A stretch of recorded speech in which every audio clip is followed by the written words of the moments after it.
Hello friends, welcome to the Legion Raid Guide series featuring Brelshaza Hard Mode. Brelshaza Hard Mode is a raid where you can enter at item level 1540.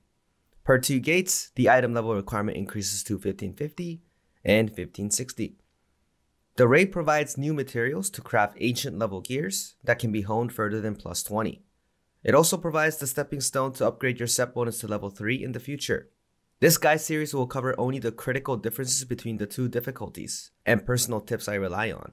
Feel free to watch the Brelshaza normal guide if you need a refresher, or check out my friends at Mobalytics to see the written detailed guide for the raid.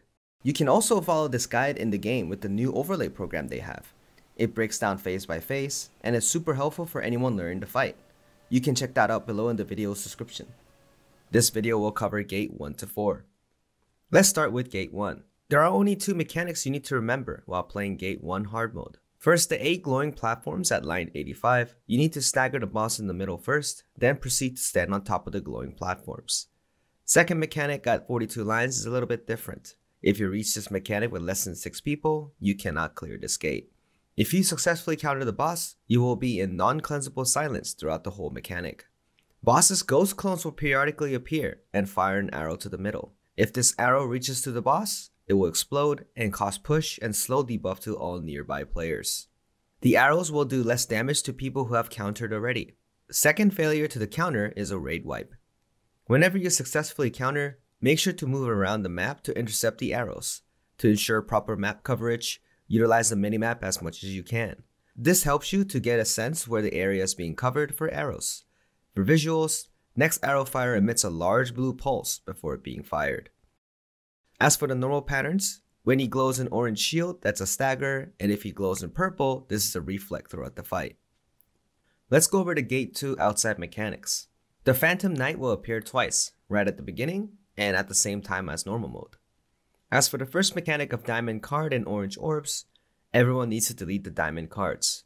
Cards get deleted if 3 people with the orange debuff stand on top of the cards. Use the magic circle indicator to determine how close you need to be. I suggest everyone to not be too close because the additional orange orbs may spawn. All cards fire projectiles at a clockwise direction. It is the easiest if everyone starts at 6, rotate clockwise to 11 and 1. If you keep in mind all projectiles will be fired clockwise, it'll be much easier to dodge. If you find someone lose their debuff, you have to step back and dodge until additional person gets the debuff as well. If all else fails, this mechanic is actually time stoppable. The visual tell is when the card shakes violently without rotation. Use your time stop here. The second mechanic has red, blue, and also yellow. They often appear at the 11 o'clock position, and they're neutral colors, meaning they should not stand on top of either red or blue. Third mechanic has an additional fake orb spawning, with 3 black orbs instead of 1. As I mentioned in my artist guide, any supports can use their gather skill to gather them up very nicely, or you can hit them manually to gather them up as well. Make sure to stay away from the fake orbs because their explosions can kill you. Only normal pattern you should watch out is the petrify pattern. This is a regular inside ring blast pattern if he's not hit. If he's hit though, he will fire a 2 fast cone-shaped blasts that can petrify everyone at hit. Most pugs activate this, so assume that he will aim the petrify beam at you. If you get hit though, call out for a cleanse immediately. On a side note, bards can use Guardian Tune here whenever this pattern happens for CC immune. Gate 2 Prokel has a practice mode in Trixion. I would suggest everyone to practice as much as you can before entering the raid. You will need to take at least 2 different CC abilities, because he'll be immune to 2 random type of CC at his dagger wipe mechanic. Also remember, clay grenades don't work here for the slow mode. You can identify it by his boss bar or his character. I usually take flash grenades, sleep bomb, and a time stop, plus 1 CC skill of different category during my tri-party times. For example, if I was a gunslinger, I would take flash grenades, sleep bomb, and I would take my AT grenade into a frost grenade for 3 CCs available. Dimensionable patterns are Reflect, Blue Spear, and 270 Pizza. As for Reflect, he will shield himself into a red bubble. If he gets hit at least once, he will shoot out a cone-shaped attack very fast. This will stun you as well. For Blue Spear, this is a pattern when he will stand on top of the spear to land in a cone-shaped attack. This has 2 variations in hard mode. One is exactly the same as normal, and one is outside safe, inside safe blast. My tip is to circle around them around this distance to dodge both variations easily. 270 Pizza, after spawning Sword Blasts, has a variation where he will attack twice, where the second blast will aim at the player briefly. Lastly, during Pizza, he also creates a boundary around him.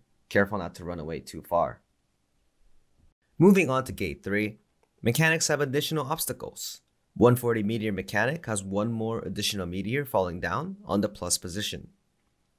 100 bar stagger mechanic will drop a series of yellow meteors at the X position before stagger bar appears.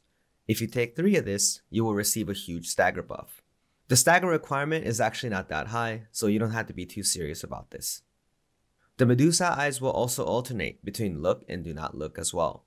Players identify this by looking at the cat or the circle eye, or the pulses that it emits. 45 line star mechanic will also spawn 2 do not look Medusa cat eyes away from the center. The first 3 stars that spawns at 9, 11, 12 will always be yellow, red, and blue. So position yourself outside and destroy your color really quickly before the squares spawn. You can then proceed to dodge all the eyes and then kill the other 2 stars with different skills. All classes have plenty of time killing 2 stars.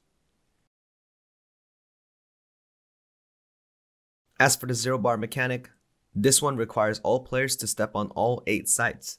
Also, there will be a Medusa eye in the middle. Most groups use Inanna here to avoid mistakes of being pushed out by the eye. If you happen to fail here, there will be a near-death damage incoming in. You'll need to time stop or rely on Inanna or support's care. Let's also go over some of the internal cooldown normal mechanics as well. Maze pattern will require more than 1 person to complete the golden sight. Unlike normal, only partial people will be mind controlled if failed. So if this maze is destined to fail, get ready to use your CC skills or CC battle items like Sleep Bomb to free your mind control party mates. If all else fails, you need to use your time stop to prevent accidents. The Star Pentagon mechanic has 4 shapes instead of 2. You will need to give her 2 correct shapes. There are many strategies to do this, but the one I feel that has the most success rate is one party taking care of each shapes while the other party stays far away to organize aggro per shape. Everyone also needs to rotate in the same direction to feed the correct shape like a spiral. Now on to Gate 4. The cubes each color change will have additional mechanics you need to execute. When cube changes to red, there will be many small yellow orbs spawning outside the map. You will need to intercept all of them or each count as a stack to the cube. When cube changes to blue, the square stack pool will be applied to everyone first. Everyone will need to group up and throw it all away before the fight. Use your pings to communicate grouping positions. When cube changes to yellow, the cube will create 4 turrets and emit inside safe pulses. Periodically, the additional turrets will fire small purple bullets. So stay close to the cube and dodge the bullets. Afterwards, the boss will emit a ray of purple fire from the center. Getting hit by this will give you 1 stack to the boss. It is recommended to stay far away to dodge the laser blast first, then stand still until the fire wave passes you. Each cube color's major mechanics are different as well. Red cube has an additional ring explosions. Always dodge them first, then proceed to stagger. Blue cube will also have an additional X mark explosion after the stagger. And as for the dome shield, if you leave early, you will lose the shield as well. You can actually go outside after the dome shield expires, but generally most people save each other after the explosion. Yellow cube mechanic is the same, but the additional projectile emitted by the side and center turrets cause mind control. So it is crucial for the shielded players to block all the projectiles to make sure the staggering players don't get mind controlled. The 90 bar and 20 bar stagger dial phase is a little different as well. First, it will emit random lines of explosion before phasing into stagger mode. During the stagger, whenever you get hit, you will receive a curse stack. This curse stack will increase every time you get hit, and the more you have, the less stagger you do. Ask for a cleanse if you happen to get hit a lot. When the stagger is over, boss will emit a large yellow beam to random players. If you get hit by this, you will get pulled in and heal the boss. Keep moving in one direction to dodge this really easily. Since Gate 4 hurts a lot more with defensive down debuff on top, I want to review some normal patterns that causes most deaths. Purple projectile spawns. This meteor kills most players. It is aimed at your head, so don't use long animation skills until you're aware at least 2 meteors has fallen already. These purple projectiles are also anti-shield hits. Shield classes should be extra careful here as well. With that, this covers all the differences and my quick tips for Brelshaza Hard. 1-4 is definitely not that difficult if majority of the players are experienced at beating normal mode. Just keep those additional patterns and attributes in mind, and there won't be any problems beating the raid. As always, thanks everyone, bye!